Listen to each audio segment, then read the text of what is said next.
Så håber jeg simpelthen, at det lykkes at gå på live med min nye telefon. Og der er ringet telefonen lige. Vi står igen herinde på Christiansborg Slotsplads og venter på, at alle de mennesker, som er med herinde i dag til at demonstrere imod epidemilovgivningen, de kommer rundt om hjørnet lige om et øjeblik. Og hvorfor er det, at vi står herinde og laver ballade og larm? Det er fordi, at vi er i gang med at oplyse folket omkring den kommende epidemilovgivning, som bliver vedtaget formentlig på fredag den 13. november. Og Flemming Blicher og Mads Palsvig har været i gang med at arrangere en masse demonstrationer, som har været lagt op forskellige steder. Og det foregår altså både her på Sjælland, Aalborg, Aarhus, alle de steder, hvor det er, at de her begivenheder bliver lagt ud, og Flemming Blicher og Mads Palsvig, de deltager i. Vi står herinde på grund af, at vi er en række mennesker, borgere i Danmark, som er dybt bekymrede i forhold til den fremtid, som vi går i møde som mennesker herhjemme i vores samfund. Vi ønsker at være frie individer. Vi ønsker ikke at skulle leve under tvang og diktatur. Og grunden til, at jeg nævner ordet tvang og diktatur, det er på grund af epidemilovgivningen, som jeg synes, at I skal gå ind og følge op på og se, hvad er det egentlig, det her det indeholder. Og nu vender jeg lige om, fordi jeg kan se, at folk de begynder at komme nu, lige et øjeblik.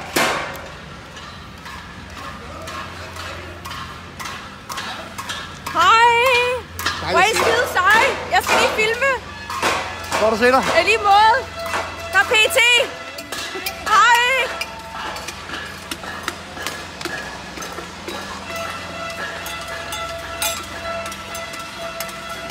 Det er så lang tid siden, jeg har været på live, så jeg kan ikke engang huske, hvad jeg skal sige nu.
Præcis.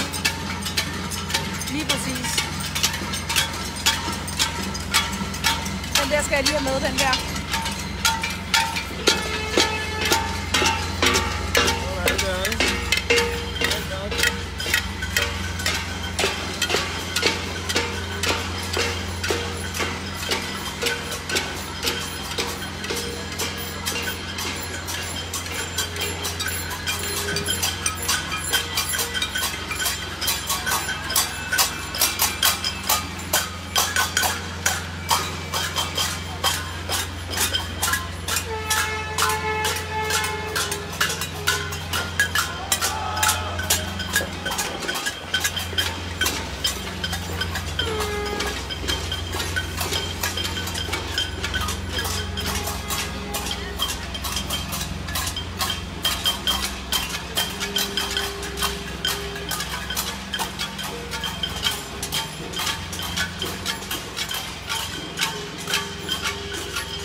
Vi burde have været flere 100.000 mennesker herinde i dag, fordi de tiltag, som regeringen er ved at indføre, det er fuldstændig sindssygt.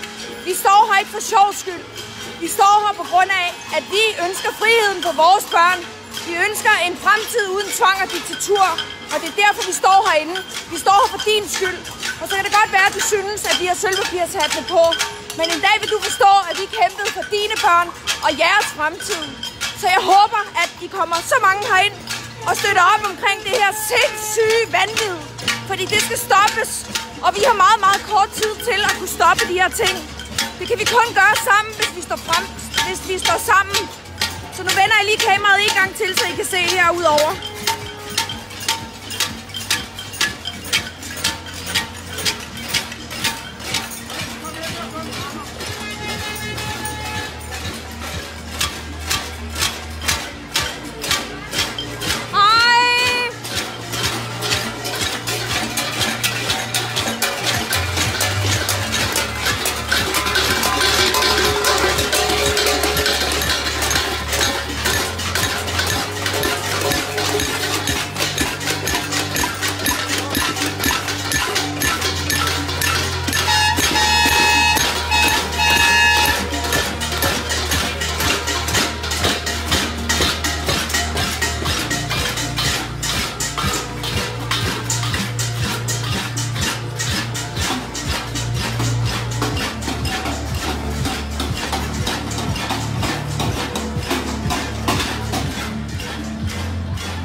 Vi kommer til at stå herinde resten af ugen, og man kan sige, den 13. november, det er en fredag, der håber jeg selvfølgelig, at I vil komme endnu flere mennesker, fordi der er ingen undskyldning.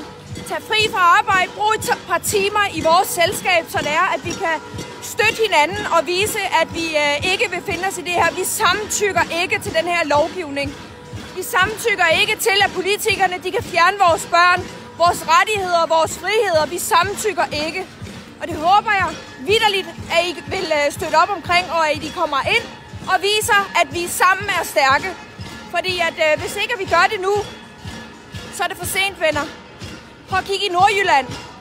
Prøv at kigge på, hvad der sker lige nu. Militæret bliver sat ind for at holde øje med, at folk ikke bryder deres udgangsforbud. Hvornår er der sidst set sådan sindssygt tiltag? Jeg tror godt, I ved det.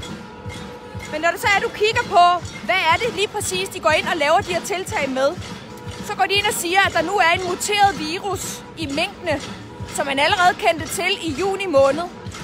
Og når det er en virus muterer, så ved vi jo alle sammen godt, at den bliver svagere. Det vil sige, at den bliver svag af at mutere. Men det, der er udfordringen for regeringen, det er, at coronavaccinen, som de har fået udviklet, den vil ikke kunne bruges, hvis det er, at coronaen den muterer, og dermed vi bliver immune over for den her nye corona 21. Så det, at de er i gang med nu, det er at prøve at fortælle alle jer, at vi er nødt til at lukke landet ned igen, og at Danmark bliver lukket inde som en lille skal, og vi lige pludselig bliver omdrejningspunktet for et nyt udbrud af corona, altså covid-21. Og det var det, vi så ske i Wuhan, hvor vi fik at vide, at det stammede fra flagermusene.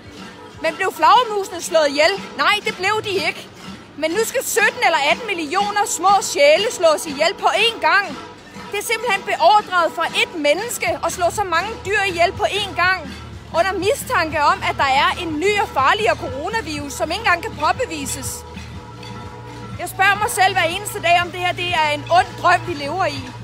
Og jeg kan bare konstatere, at det her det er virkeligheden, venner. Det er virkeligheden, du lever i lige nu. Og hvis ikke du tager og vågner op og tager et ansvar for din fremtid og for dine børns fremtid, så bliver der ikke nogen fremtid. Så jeg håber vitterligt, at I kommer herind og støtter op. Jeg ved, at folk er hernede hver evig eneste dag fra klokken 8 om morgenen til klokken 21 om aftenen. Kom og vis din støtte og solidaritet. Det håber jeg, at I alle sammen ved, at vi har brug for. Dine børn har brug for det. Danmark har brug for det. Så lad os vise dem, at vi er stærke. Medierne er her ikke.